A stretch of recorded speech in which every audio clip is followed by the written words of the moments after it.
They come into the parade ring for the Grade 3 Cape Classic. Just before we get there, again, some gallops this morning. This was quite an important one, a tasty one, something to prick your ears. Horse called His Majesty was San Pedro. You don't know too much about San... A little bit.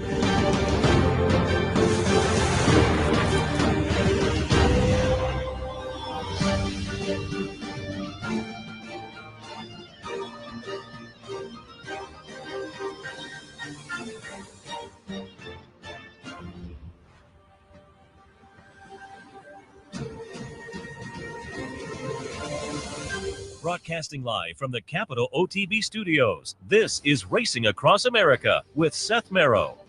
Racing Across America is sponsored by Sakatoga Stable, home of Funnyside and Tis the Law. Be part of Sakatoga's next great story with ownership opportunities now available in our yearlings. Get on the bus at sakatoga.com.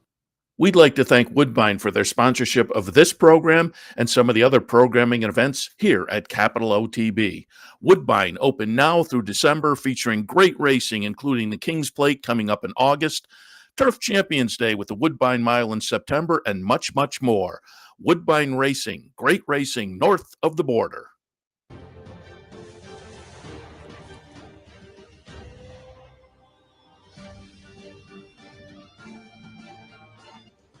Good morning and welcome to Racing Across America on this Sunday morning. I'm Seth Merrow, the day after, as it were, the day after racing's biggest event of the year, the Breeders' Cup, Friday and Saturday. Numbers were pretty good. I read from Matt Haggerty the numbers I read yesterday, Friday's numbers, and the handle was down on the Breeders' Cup races on Friday a little bit. I think the handle overall at Delmar was pretty good on Friday. And then yesterday, the handle numbers were very good. So overall, it was a good couple of days at Delmar for the Breeders' Cup handle-wise. Attendance was light, but I think a lot of that has to do with the size of the facility. I'm not sure if they cap it, but it's a smaller facility than many of the other venues where the Breeders' Cup is run, and smaller than what we can fit in on a big day up at Saratoga even. So the attendance numbers looked a little bit light, but again, excuse me, I think a lot of that had to do with just the size of the facility. But overall, a very good weekend, good racing. It was another one of those Breeders' Cups where there was some logicals and there was some horses that were less logical. We'll get to those as we go through some of the races. I want to congratulate our man Steve Bick, who took the Breeders' Cup bankroll and juiced it up nicely to, I think, about $2,500, if my math was correct.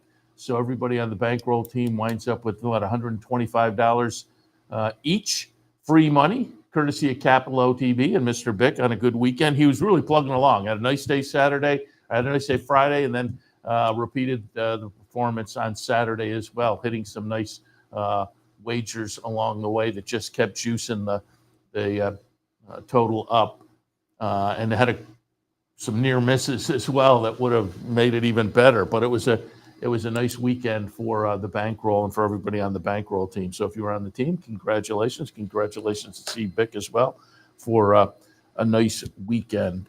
And he was out there this week with the radio show. I would guess he'll stick around maybe a couple of days out there, probably to recap things. So check out the radio show for some of that information from Mr. Bick. And if you're saying, hey, they're on early, did they forget to change their clocks? No, we didn't forget to change the clocks. But we intended to start early, and the reason is there's an 11:35 post time today in New York. So an early start. And there will be, they did that last year too. They bounce all around with the starting time this time of year, and that will continue. They sent out their post times in New York at Aqueduct for the next, really a couple of months, I think. I think it went into December. And they bounce around with some 11:35, 11:40 post times, and then 12:10-ish. So you have to stay on your toes to keep up with Aqueduct. The reason is different number of races on certain days, and It's going to get dark early now, so an earlier start, and there's an early start today. So anticipating the NYRA pregame kicking off fairly early this morning. We are kicking off ourselves fairly early as well. All right, let's jump in and do a little recap of some of the Breeders' Cup action from yesterday. And we'll kick things off with the highlight, obviously, with Sovereignty on the sidelines due to the little fever earlier in the week. The Classic lost some of its luster, but it was still a very intriguing race with plenty of big-name firepower amongst the horses and the connections.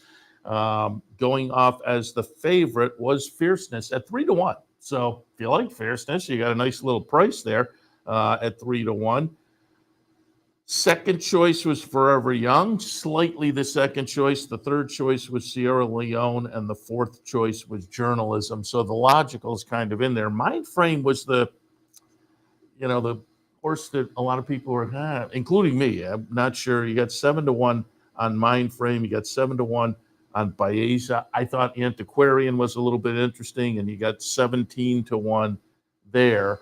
So the odds played out kind of nicely, and we'll watch the race here where, again, the number 4 horse, Contrary Thinking, was entered as a rabbit, and he played his role through the early portion of the race and set up some legit fractions, 23 and change, 45 and change, and 110 and change. And then Contrary Thinking, as you would expect, kind of faded on the far turn, we'll see. But again, the number 4 horse is out there making an early pace. Doesn't run away with these, and that's kind of what you want. If a speed horse opens up 8 lengths or so, it's not quite as effective because the rest of the pack is just back there going at their normal pace.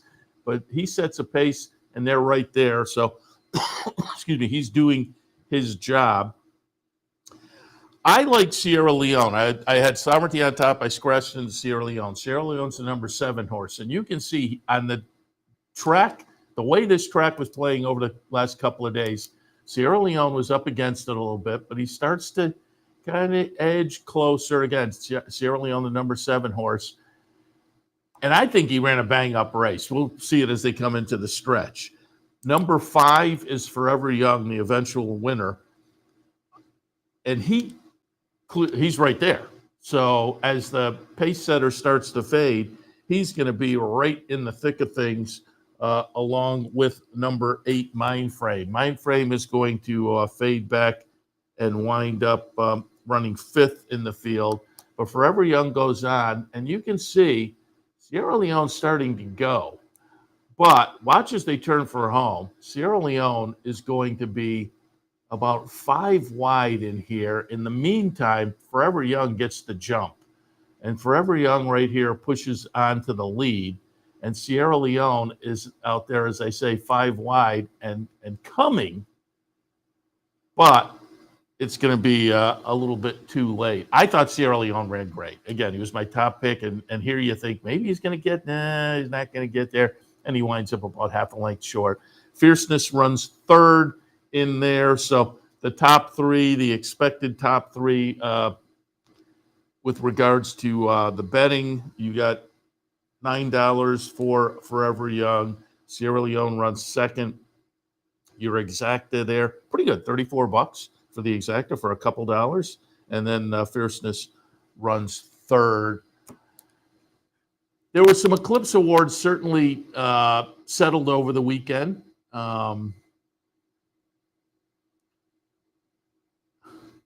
This Forever Young with the one start here and really 4 starts this year.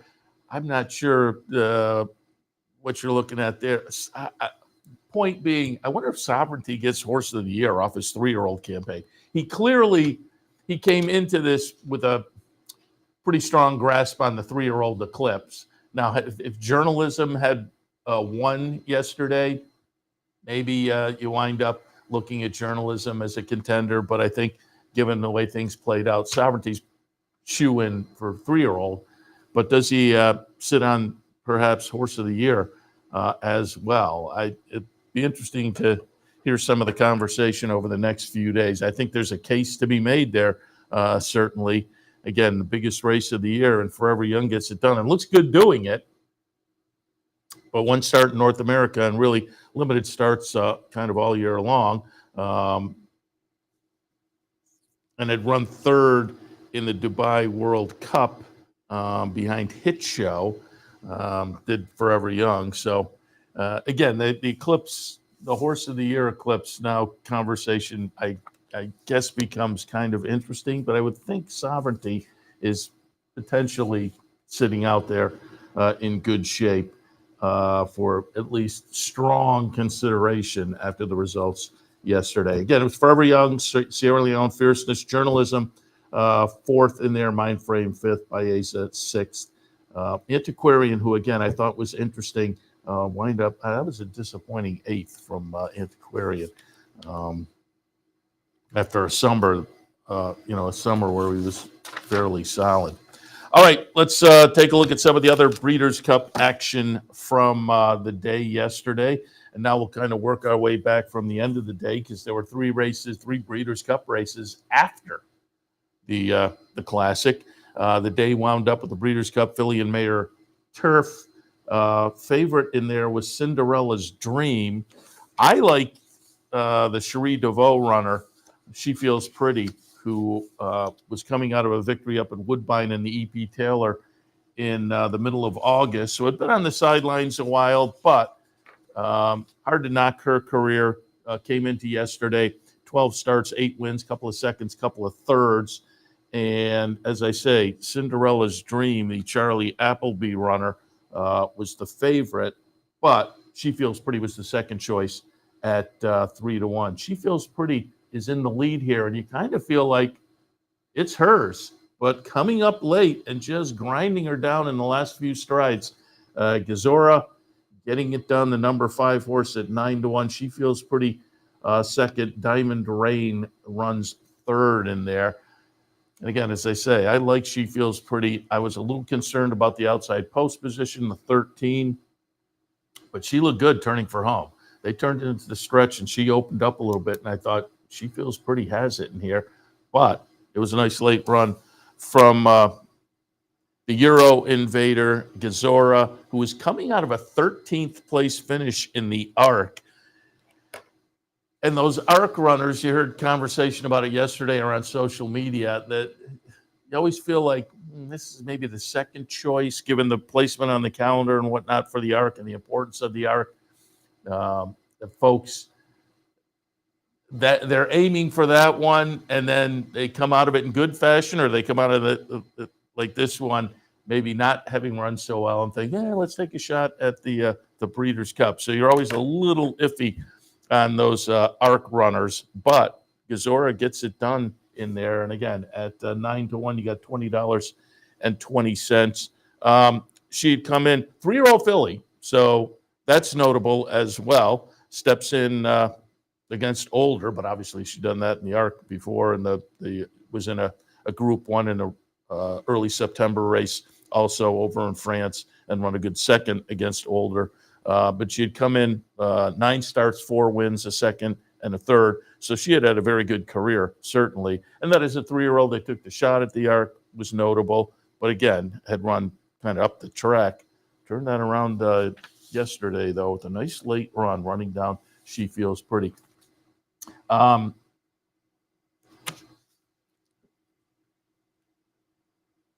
Velasquez on She Feels Pretty. Again, it was a nice weekend for him. And She Feels Pretty, as I say, with a solid record this year as well. So on the filly and mare turf side of things, she may be the one that you would look at as being solid in that division, given, again, the E.P. Taylor victory, won a Grade 1 up at Saratoga and then New York. She Feels Pretty, I'm speaking of, and that was a great effort yesterday. Just came up a little bit short. Chart margin was a half a length there. Again, top of the stretch, I thought, looking pretty good, but just could not hold on late. The late charge of Gazora. The Breeders' Cup Dirt Mile. favorite in here was Nisos at 3-5. Nisos was kind of funny. A lightly raced 4-year-old, only 6 starts coming into this, but 5 wins. Had shown all kinds of talent, but was kind of on the sidelines for much of the summer. And so this was a comeback from a July win in the San Diego. Nice workout coming in, but as I say, there was some that after that race at Delmar, there was a little bit on the sidelines until the horse got back to training a little bit later on. Training was good, talent was good. Betting public said we're not concerned if there was a little bit of not sighting the horse on the track for a few weeks. And as I say, 3-5 favorite, and lived up to it with the win, but boy, had to work for it. We'll watch the stretch run here. It's number 3 Nisos and number 7 Citizen Bull, 2 Bob Baffert runners. I took a swing with Chancer McPatrick in here, the number 8 horse, and then that second tier, that he's on the outside. And given the way the track was playing, I said I thought there'd be some pace to shoot at. That was his style, but it was tough to work that style yesterday. Now, there was pace to shoot at, 21 and change, 44 and change, 109 and change, with Citizen Bull out there setting much of that so that he was right there in the photo, and it was absolutely a photo. Excuse me. That says a lot about Citizen Bull. But again, I think the way the track was playing, Chancer McPatrick ran very well, although running best of all was Nisos, to again run his record now to 6 wins in 7 starts. Solid performance throughout the career for Nisos. But given what we've seen so far and the talent he's fired, first grade 1 on the resume. But first grade 1 win, excuse me, had run in the Churchill Downs back in May of this year and just missed behind Mindframe. That was the only blemish on the record so far. But not bad when your first grade 1 is a Breeders' Cup race. So Bob Baffert gets a victory there and, in fact, runs 1-2 in the exacta. A slim $3.40 for the victory. And the Bob Baffert exacta got about a little over $15 there. So if you like those two, a little bit of value perhaps.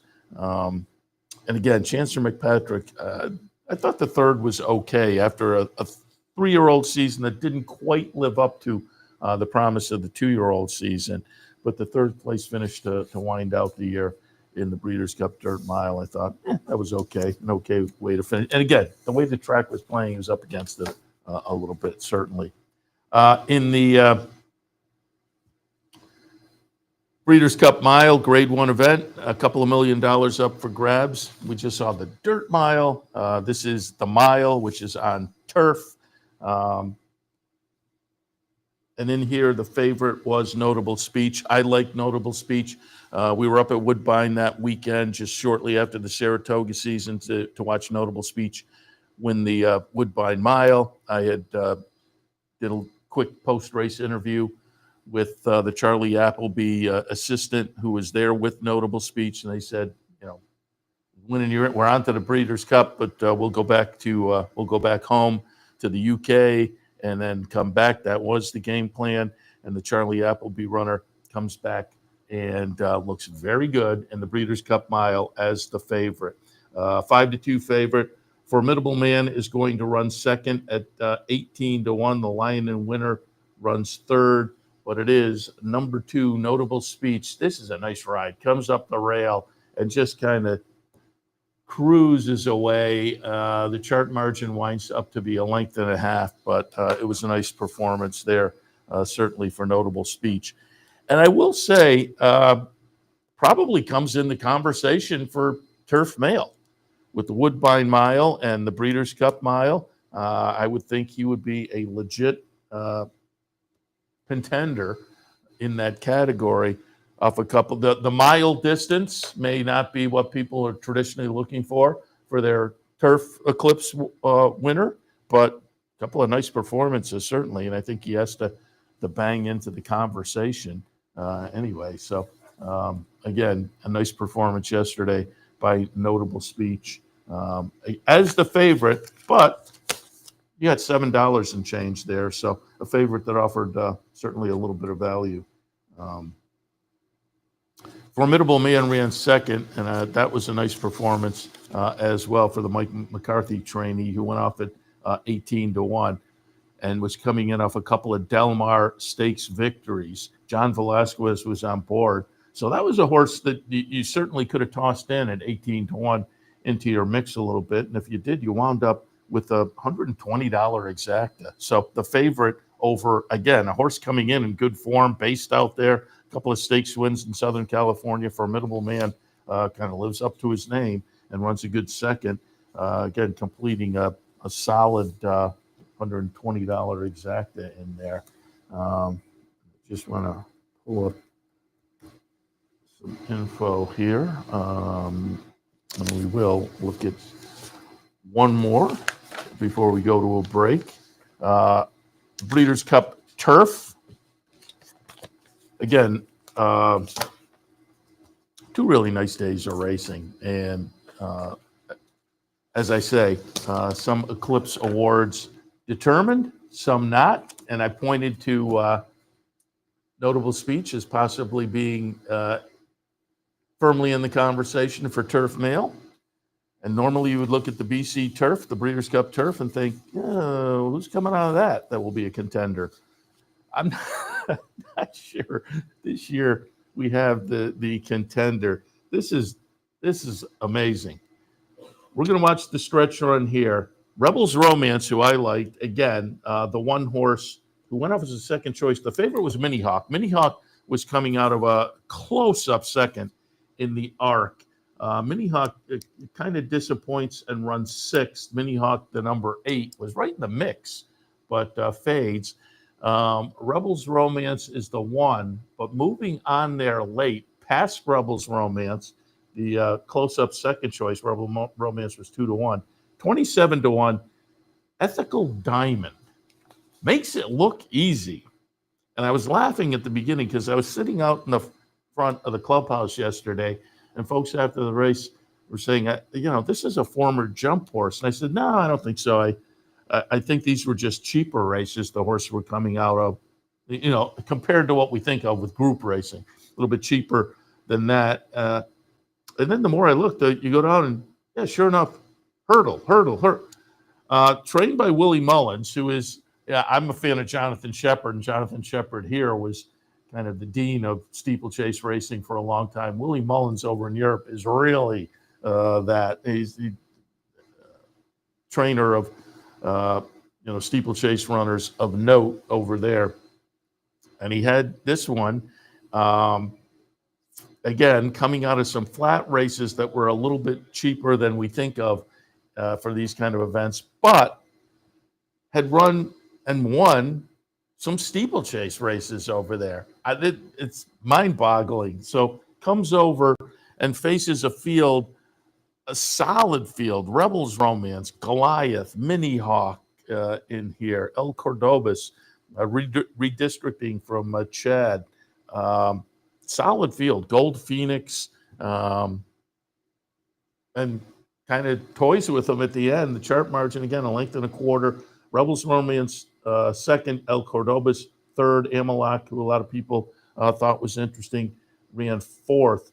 But Ethical Diamond gets it done at 27-1.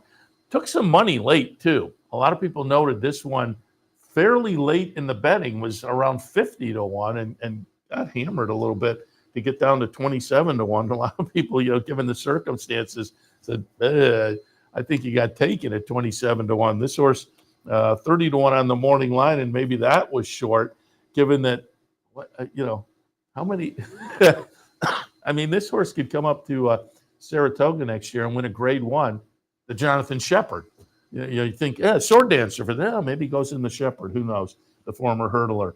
But it was a convincing performance. But as I say, that puts Notable Speech in the conversation for Turf Male because I'm doubting there's going to be a whole chorus of folks looking at Ethical Diamond for the Eclipse Award. But That's not to take anything away from the horse or the connections, because they wind up with a Grade 1 Breeders' Cup Turf Trophy in their trophy case after, again, coming down the stretch. It was a good-looking performance from Ethical Diamond.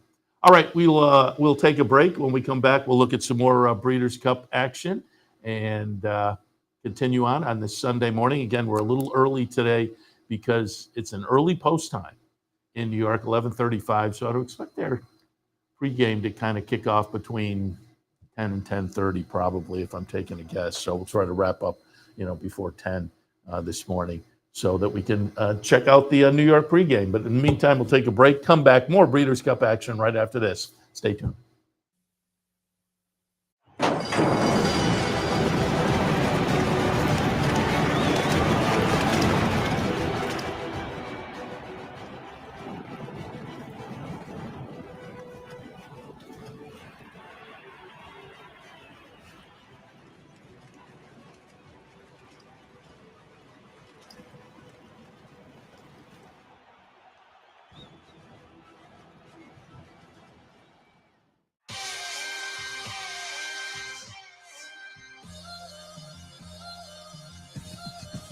You know the time is now.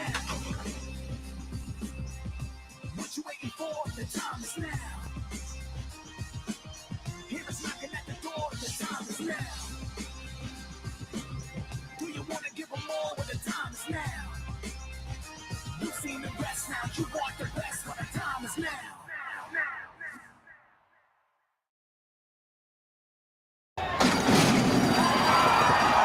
The 2025 Global Symposium on Racing. It's the premier networking event of the year. Connect with the who's who of racing. Collaborate face-to-face with key decision makers. Be a part of the international conversation. Discover the latest technology and innovation.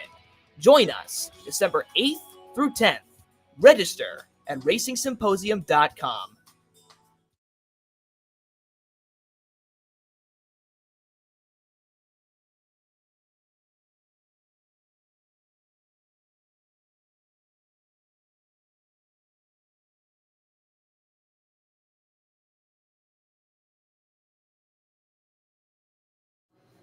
Welcome back. Let's kick back in with the Breeders' Cup Distaff. Again, in a division that this year, I don't know if it stood out. I mean, Torpedo Anna came into the year, obviously off a big year last year, and she had kind of mixed results. She winds up getting retired. And, you would think this event stands a chance of putting the Eclipse crown on the year. We'll see how that works out, certainly.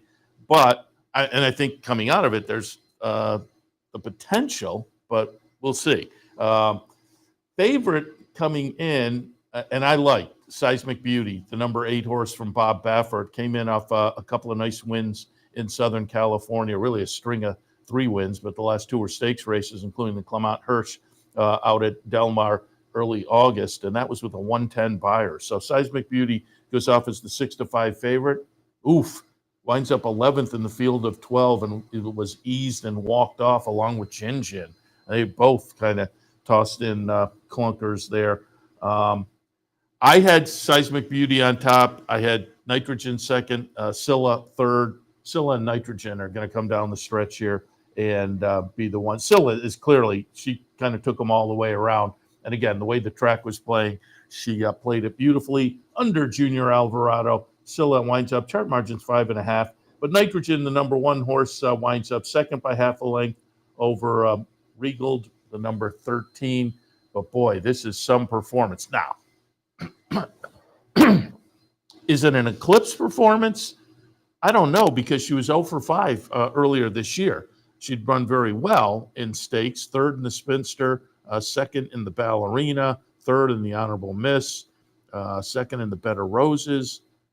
But again, this is the lone win on the resume this year. Is it enough for an Eclipse Award? I don't know. But as I say, this is kind of a division that up in the air a little bit, I think.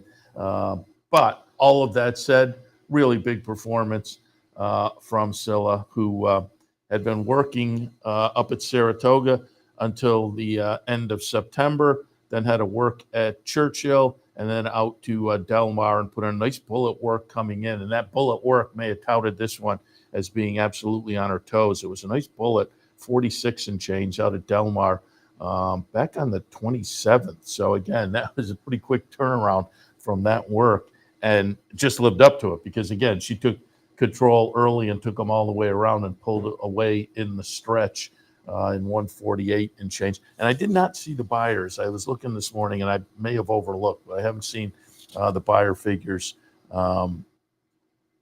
so far for yesterday or the day before, but we'll be on the lookout for those to see what some of these performances were. Certainly visually, that was a nice performance from Scylla. And again, that was Bill Mott and Junior Alvarado teaming up there for Judd Mott to get the victory in the Breeders' Cup Distaff. Breeders' Cup Sprint, always kind of a fun race.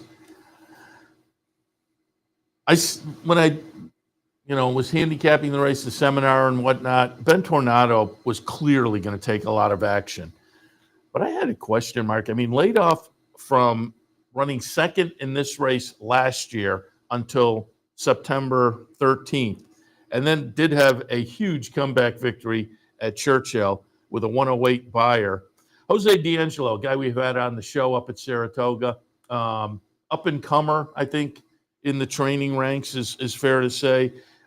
He certainly had a nice day, and Ben Tornado was part of that. Irad Ortiz had a nice weekend, and Ben Tornado was part of that.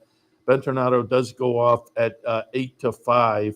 I liked Imagination, the number 7 horse, goes off at 8-1. I had those two 1-2, but in flip-flopped order from how they'll come under the wire. Ben Tornado, again, Irad Ortiz and Jose D'Angelo winds up winning pretty convincingly. Imagination just gets the place by a nose over Dr. Venkman.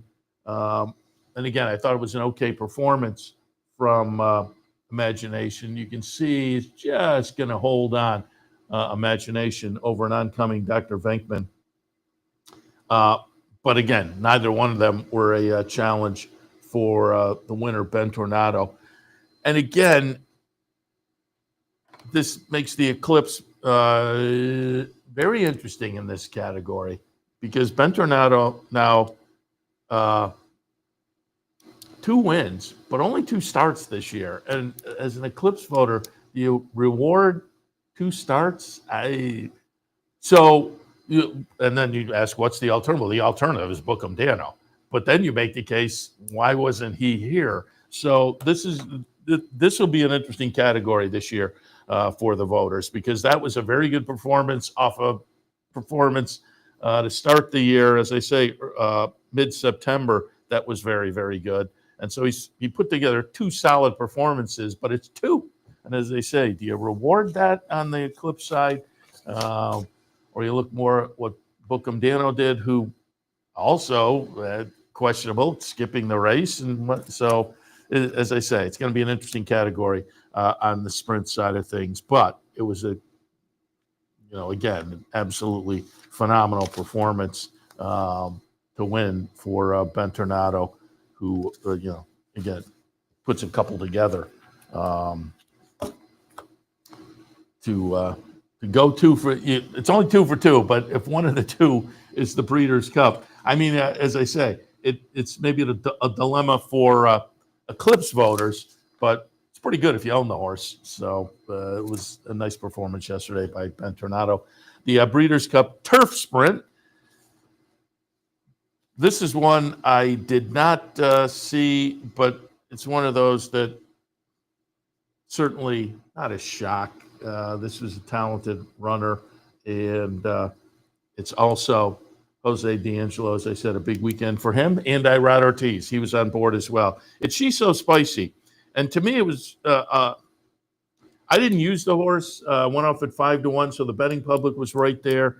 I had Bring the Band Home on top, and Bring the Band Home wound up 9th in here, so a little bit disappointing. Right underneath, I had Ag Bullet. That one's going to run 2nd. So that was a nice performance for Ag Bullet. But no match for She's So Spicy. Again, Irad Ortiz on board, took command early, popped around 21 and change, 43 and change, 55 and change. Oh, I didn't mention ethical diamond, ethical, the former jump winner set a track record. So that whole thing was kind of phenomenal. Excuse me. But She's So Spicy, again, 55 and change for the 5 furlongs on the turf.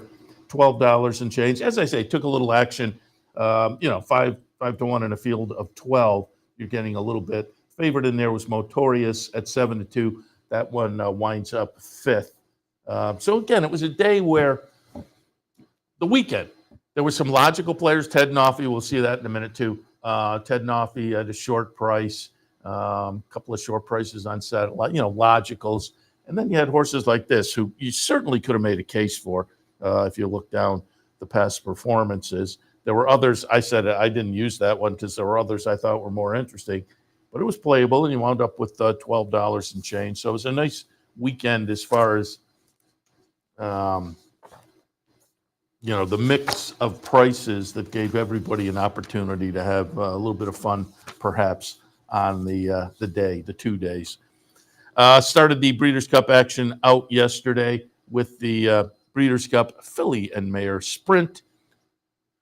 7 furlongs to trip. This one fell apart a little bit early in the day when Sweet Azteca and Tamara were scratched. They were, I think, the first and the second choice on the morning line. So things kind of juggled up a little bit.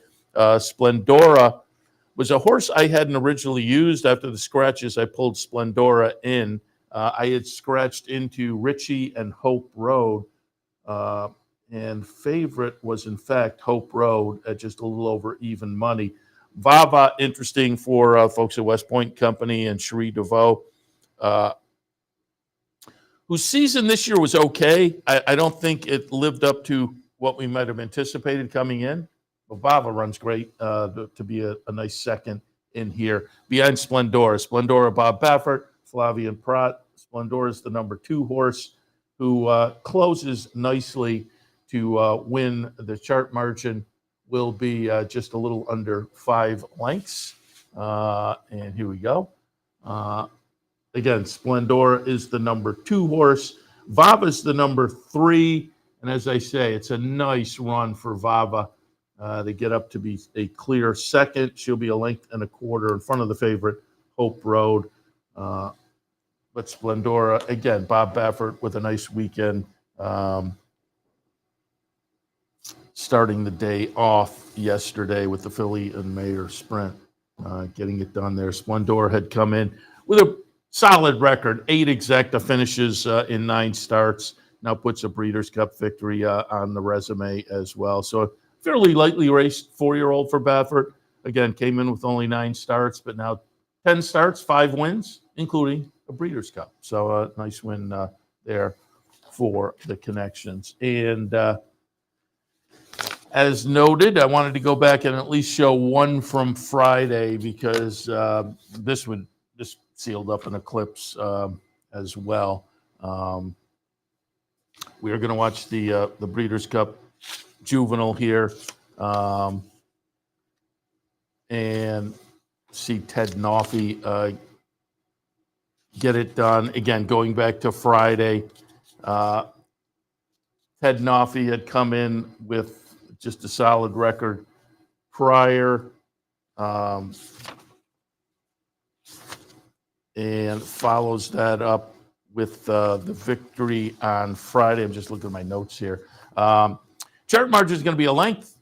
I don't know whether, in the last 50 yards you were sweating it out. Mr. AP second, Brandt third. And the stretch run was interesting because Ted Noffey and Brandt were there. And it looked like Ted Noffey had it in the bag. And then Brandt came back and I think took the lead momentarily. But then Ted Noffey said, whoa, wait a minute, and pulled away. And as you saw, the chart margin there, as I say, a length. The disappointment was maybe Brandt, who came back and took the lead for a stride or so, then fades to third. as Mr. AP at 20-1 gets up to be second by a half a length. But no disappointing for Ted Noffey, who is now 4 for 4. That includes a Saratoga Maiden Breaker, a win in the Grade 1 Hopeful, a win in the Grade 1 Futurity, and now a win in the Grade 1 Breeders' Cup Juvenile. So, 3 Grade 1s, 4 for 4. This one, I think, out of the weekend is the slam dunk on the Eclipse side of things. Certainly, I cannot see anybody wrestling away the 2-year-old male Eclipse from Ted Noffey. So I don't know whether it was as certain on the female side of things, but again, it was a weekend that typically does just what it did. There are a few Eclipse awards, like this one is, as I say, a slam dunk. There are a couple others where you feel like, yeah, okay, probably did enough in there. And then the weekend also winds up with a few where you come out of it and you're, I'm not sure now where the Eclipse is going to go. Like I say, in the sprint division, that's going to be an interesting conversation in there. Male turf coming out of the weekend is going to be a little bit interesting. So the weekend played out nicely with the Breeders' Cup, with the results on the 2 days, and then the results as far as year-end honors and whatnot. Some things settled, some things that'll make conversations fun. So it was a fun 2 days overall. Betting, watching, and now considering and looking back in review as well. All right, I'm going to take a quick break. When we come back, we'll wrap things up. We also have League Lockdown coming up with our man Anthony Propst. So we get some NFL conversation in a couple, but I'll come right back after the break and wrap it up for this morning. Stay tuned.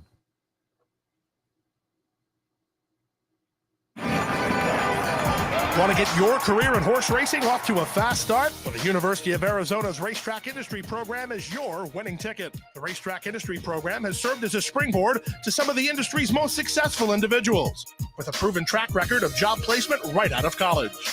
If you want to earn a degree in the exciting horse racing industry, the Racetrack Industry Program can put you in the winner's circle.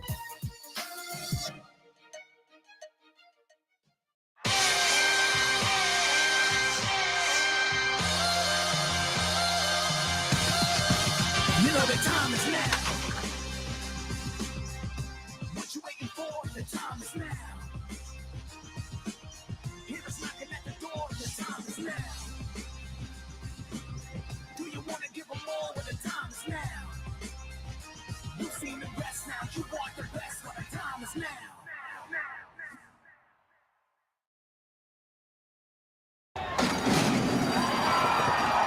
The 2025 Global Symposium on Racing. It's the premier networking event of the year. Connect with the who's who of racing. Collaborate face-to-face with key decision makers. Be a part of the international conversation. Discover the latest technology and innovation. Join us December 8th through 10th. Register at racingsymposium.com.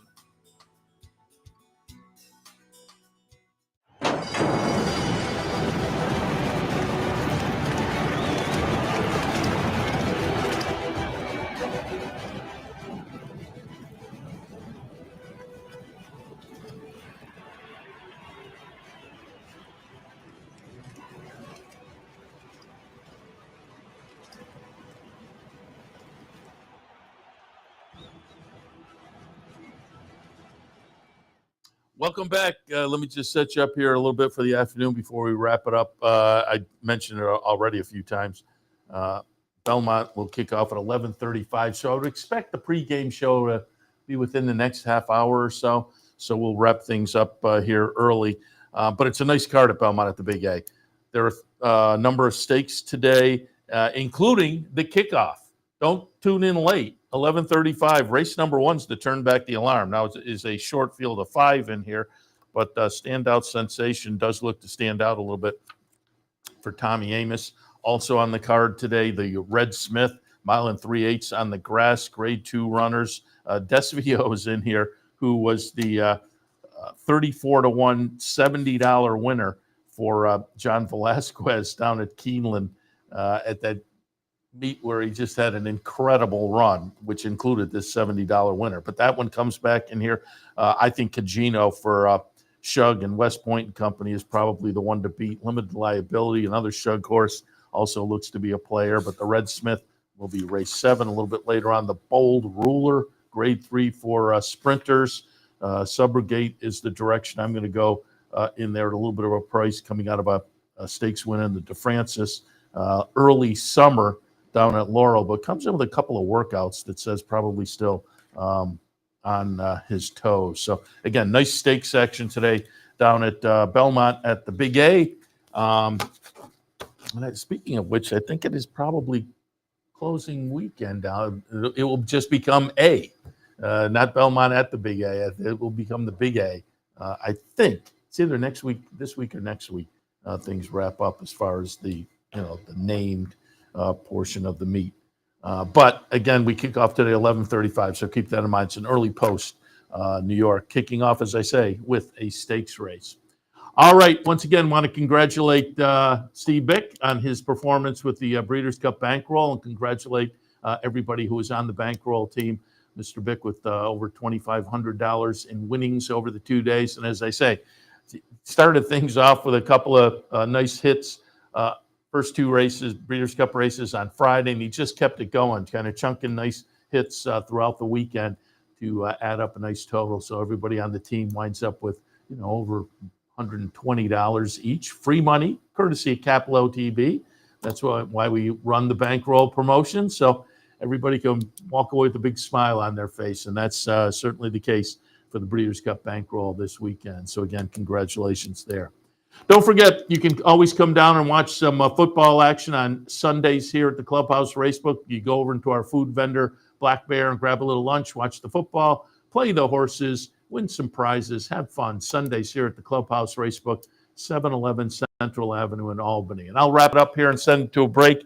But when we come back, speaking of the NFL, our man in the control room, Anthony Propst, with League Lockdown, he'll set you up NFL-wise for the weekend and beyond. So stay tuned. I'm going to wrap it up for Racing Across America, but we'll take a break and back with League Lockdown. Sometimes it pays to go with the flow, to check your worries at the door, to reconnect with your crew, to follow the thrills and the flavor, to roll with it and see where it takes you, to enjoy every minute to its fullest, and to dance like there's no tomorrow. You can do that here at Rivers Casino and Resort Schenectady, where the good times flow. Haven't signed up for a Capital OTB account yet? Now's the time to take advantage of the sign-up bonus. Open up a new account with $200 or more, bet $400 by the end of the month, and receive a bonus $200 into your account.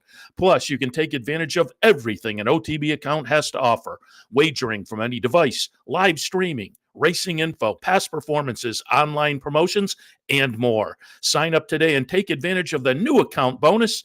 Details at capitalotb.com.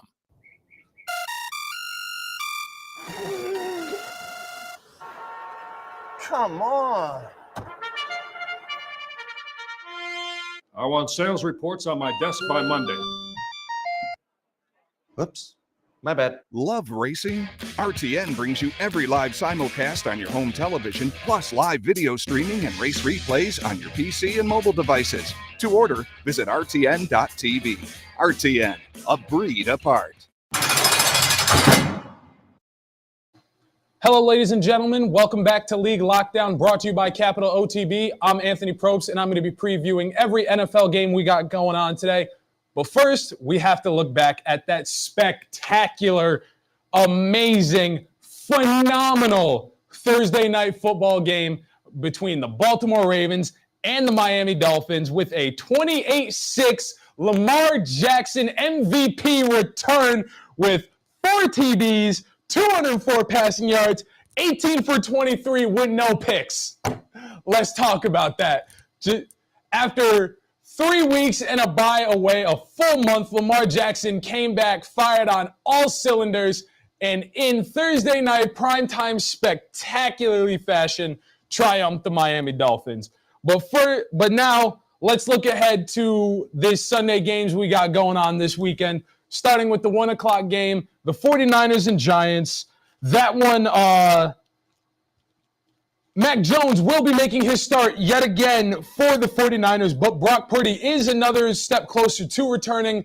They want to say that he's probably maybe halfway through this game, maybe even one more week away from returning, but Mac Jones is still making his start once again. Next game we got going on, Titans-Chargers, and oh boy. Titans fans, you got a long list of injuries here. We got safety Xavier Woods, linebacker Arden Key, D-tackle Jeffrey Simmons, and wide receiver Calvin Ridley. They're all been ruled out for the game. So that one, that's an issue there. Then for the next game, we got Vikings-Lions, and Lions fans, you might want to shake in your boots just a little bit because after his abrupt departure in week 2, J.J. McCarthy is making his long-awaited return to the Vikings this Sunday. But you also might have a few other issues going on because safety Kirby Joseph was ruled out on Friday for this game. So with him having 4 tackles all to himself to the Chiefs before the bye week prior, it's Detroit secondary. You're going to have to be on your high horse for that one. Falcons-Patriots also take up the 1 o'clock spot, as well as the Colts and the Steelers, the Broncos and the Texans, the Bears and the Bengals, and the Panthers and the Packers. For that, we got two things to look at. Center Cade Mays has been ruled out with an ankle injury for Carolina, as well as, let's see, who was it? Running back, I got to pronounce his name properly, Ramondre Stevenson was also ruled out on Friday with a toe injury, and in the last 3 games, he's averaged at least 10 carries, and those last 3 games, 20 yards per carry, so that'll be an adjustment for Drake May in the run game, let's be honest here. That one, that's going to be a difficult situation, but even though he did go down last week, Joe Flacco will be playing. He will be playing against the Bears. But the Bears, their run game after getting beaten by the Baltimore secondary and by the Baltimore defense, going to have even more salt in the wound and insult to injury because DeAndre Swift also was ruled out for this game here. So that is that's going to be detrimental. But 4 o'clock spot, we got the Saints and the Rams, the Jags and the Raiders, and then the Chiefs and the Bills. And now, here we go. Here we go. The Jags on Friday placed Travis Hunter on their injured reserve, and he's knocked out for the next couple games. So we'll see how the Raiders secondary handles that, or even how Trevor Lawrence handles that, because Travis Hunter's been lighting up the gridiron these past few weeks. So it's going to be a roller coaster ride with that one. And then that Chiefs-Bills game, oh boy, look out. The Chiefs, I'm going to say it, this is the only game of the weekend because with the Chiefs scoring 28 points on the low end or more in the last 5 games, like let's look at that. And the lowest score they've had offensively is 28 points. Everything else, higher. So that one, oh goodness. And the Bills, they came out of the bye week hot against the Panthers, dominantly against the Panthers. And then again, Chiefs with 28 straight. That will be the game that lights up the 4 o'clock spot, lights up the weekend. And oh goodness gracious. The only Achilles heel besides Patrick Mahomes being Josh Allen's is Isaiah Pacheco was ruled out on Friday for Kansas City. So you get Rashee Rice back, but then you lose Isaiah Pacheco the week after. So it's, oh goodness. We're looking forward to that one. But then Sunday Night Football, we got the Seattle Seahawks and the Washington Commanders. Now, with that though, I have to make it known, wide receiver Terry McLaurin for the Commanders was ruled out on Wednesday. Do I think that might play an issue and a part? Maybe. But Jaden Daniels still Still not sure about that one. So I think that wide receiver core and that are going to have some issues moving the ball offensively for Washington Sunday night. Then Monday night, we got one game, again, back to one game Monday night. We got the Cowboys and the Cardinals. And Jacoby Brissett will be starting for Arizona Monday because Kyler Murray is still out. His progress, he's making progress, but he's not initially going to be starting. He may or may not make an appearance. There's no guarantee. It's a 50-50 split right now. It's up in the air. So we'll see how that one goes. But ladies and gentlemen, that wraps up all the NFL action for this Sunday. But if you want to come down and catch all the NFL action here, like I say every Sunday, come in to our vendor and food partner, Black Bear, get some food, watch the horses, watch all the football action every Sunday here, 711 Central Avenue in Albany. Thank you all once again, ladies and gentlemen, for joining me here on League Lockdown. I will see you all next week, and don't forget to stay locked in. Racing Across America is sponsored by Sakatoga Stable, home of Funnyside and Tis the Law. Be part of Sakatoga's next great story with ownership opportunities now available in our yearlings. Get on the bus at sakatoga.com. We'd like to thank Woodbine for their sponsorship of this program and some of the other programming and events here at Capital OTB. Woodbine open now through December, featuring great racing, including the King's Plate coming up in August, Turf Champions Day with the Woodbine Mile in September, and much, much more. Woodbine Racing, great racing north of the border. You're watching OTB TV, a service of Capital Off Track Betting.